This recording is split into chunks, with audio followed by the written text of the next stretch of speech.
Today, we will create this gnarly bass sound in Vital.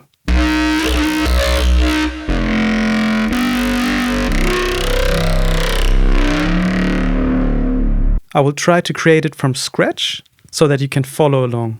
We start with the first oscillator. Pitch it down by 2 octaves. Turn down the phase. Choose the sawtooth shape.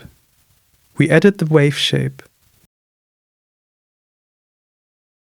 Now we emphasize this harmonic, which makes it a bit more like a sine. We choose the Foreman scale and crank it up.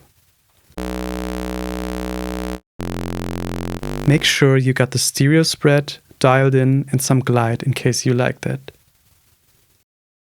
The first filter is opened and we max the drive on it. In my opinion, the distortion helps when using glides. The second filter is a Foreman band spread flange plus filter. Dial in the key tracking, the cut, and transpose of the filter. Also enable the first oscillator for this too.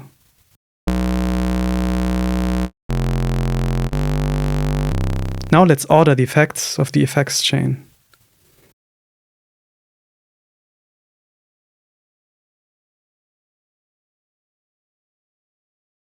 We start with yet another filter. It is of type Foreman. Adjust the parameters like here.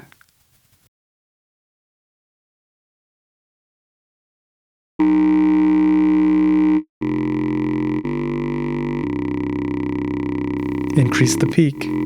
To get some movement into the sound, let us introduce an LFO. On this LFO, choose saw down with a frequency of 2:1.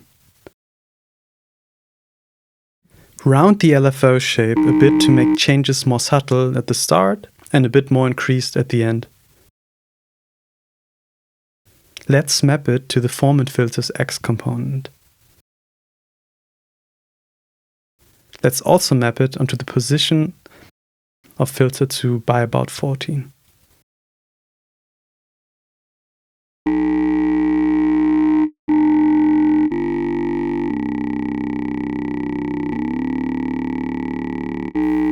We add the phaser effect in a static manner. So we turn down the depth, center the center, and put the feedback to about 10 o'clock. We continue with the compressor, minimal attack, maxed release. Add a distortion in soft clip mode, crank the drive up. Now it starts to get texture and grit. On the EQ, we emphasize lows and highs to add more aggression.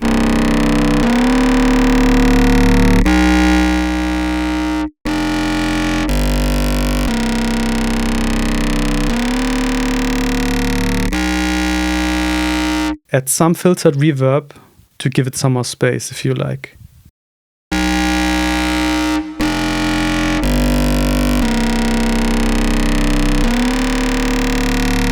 Before adding the second oscillator, I like to add some control via this macro.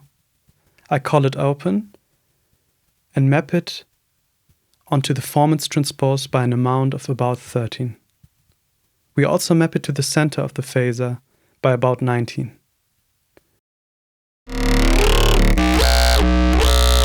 Later I will show how this macro is automated to control how much the Foreman opens.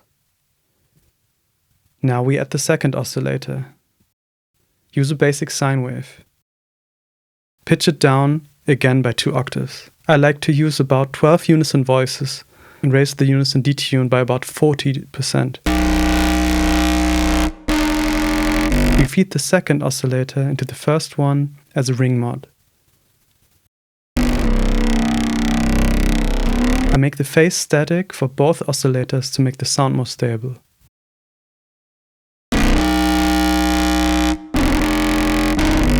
In the Advanced tab, I reduced the stereo a bit to make it sound more analog. Now hear what our macro does.